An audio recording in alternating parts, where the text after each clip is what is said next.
நம்ம சேனல்லேருந்து தொடர்ந்தாப்பில் நீங்கள் வீடியோக்களை பார்க்க நினச்சிங்கன்னா இதுவரை நம்ம சேனலை சப்ஸ்கிரைப் பண்ணுங்கள். சப்ஸ்கிரைப் பண்ணிங்க. கீழே பெல் சிம்பல் இருக்கும், அதையும் கிளிக் பண்ணிங்க. வாங்க வீடியோக்குள்ளே போகலாம். ஒரு வருடம் குதிரை ஒன்று இருந்தது. எழில் என்று அதற்கு பெயரும் வைத்திருந்தார் அவர். அவருடைய நிலத்து வேலைக்கு பெரிதும் உதவுவது எழில்தான். ஒரு மாலை நேரத்தில் தன் வீட்டு வாசலில் உட்கார்ந்திருந்தார் அந்த விவசாயி. அவரை தேடிக்கொண்டு ஒருவர் வந்தார். வெகு தூரத்திலிருந்து வருகிறார் என்பதே அவருடைய கலைந்த தலையும் கசிங்க ஆடைகளுமே உணர்த்தின. வந்தவர் வணக்கம் சொன்னார். விவசாயி அவர் அமர்வதற்கு ஒரு நாற்காலியை கொண்டு வந்து போட்டார். அவர் உட்கார்ந்ததும் சூடாக டீ குடிக்கிறீங்களா என்று கேட்டார் அந்த விவசாயி. அவசரமாக வேண்டாம் என்று சொன்னார் அந்த நபர். சொல்லுங்க, என்ன விஷயம்? விவசாயி கேட்டார். ஒன்றுமில்லை, நான் கோபி முள்ளையங்கரையிலிருந்து வரேன். இது எனக்கு பழக்கமில்லாத பாதை. வழியில் கண்ட்ரோல் பண்ண முடியாமல் நான் வந்த கார் ஒரு பள்ளத்தில் இறங்கிடுச்சு. அதை வெளியே எடுக்கணும்.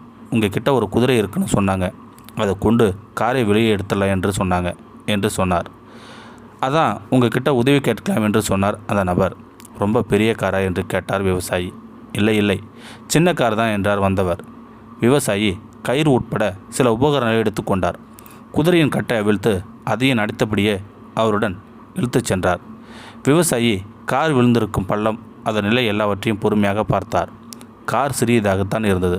ஆனால் காரை வெளியே எடுக்கும் முயற்சியில் ஒருவேளை அவருடைய குதிரைக்கு காயம் ஏற்படலாம் என்று அவருக்கு தோன்றியது. விவசாயி ஒரு கயிறை எடுத்து காரில் கட்டி குதிரையோடு இழுப்பதற்கு தோதாக பிணைத்தார். கொஞ்ச நேரம் எதுவும் செய்யாமல் அப்படியே நின்று கொண்டிருந்தார்.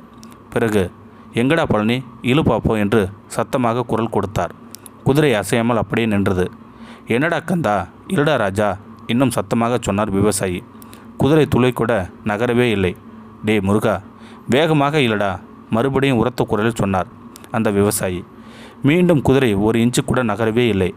என் செல்வம், என் தங்கம், எழிலே, நீயும் சேர்ந்து இல்லடா என்றார். அவ்வளவுதான், குதிரை கயிற்றே இழுக்க ஆரம்பித்தது. அடுத்த 5 நிமிடமே கார் பள்ளத்திலிருந்து மேலே ஏறிவிட்டது. வெளியூர்காரரோ விவசாயிக்கு நன்றி சொன்னார். ஐயா, நீங்கள் ஏன் உங்கள் குதிரையை விதவிதமான பேரில் கூப்பிட்டீங்க?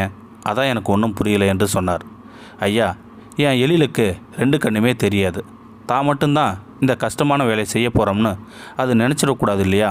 அதான் அது கூட இன்னும் 3 குதிரைகள் இருக்கிற மாதிரி நம்ப வச்சேன். அதுக்கு நம்பிக்கை வந்துடுச்சு. சரசரவன காரை வெளியே இழுத்துடுச்சு. அன்பான வார்த்தைகளை சொல்வதற்கு நாம் காசு பணம் எதுவும் செலவழிக்க வேண்டியதில்லை. ஆனால் அவை சம்பாதித்து கொடுப்பவே மிக ஏராளம். இதையே பிரெஞ்சு கணித மேலாளரும் தத்துவ மேலாளரும் பிரைஸ் பாஸ்கல் மிகவும் அற்புதமாக சொல்லியிருக்கிறார். வார்த்தைகளின் மகிமையே அபாரமானது. அதனால்தான் நல்ல நல்ல சொற்களை பேச வாய்ப்பு இருக்கும்போது கடுஞ்சொற்களே ஏன் நாம் பேச வேண்டும் என்பதே கனியிருப்ப காய் கவர்ந்துட்டு என்கிறார் வள்ளுவர். இந்த வீடியோ உங்களுக்கு பிடிச்சிருந்தா கமெண்ட் பாக்ஸில் கமெண்ட் பண்ணுங்கள். கூட உங்கள் ஃப்ரெண்ட்ஸுக்கு ஷேர் பண்ணுங்கள். இதுவரை நம்ம சேனலை சப்ஸ்கிரைப் பண்ணுங்கள். சப்ஸ்கிரைப் பண்ணிங்க. கீழே பெல் சிம்பல் இருக்கும், அதையும் கிளிக் பண்ணிங்க. தேங்க்யூ ஃபார் வாட்சிங்.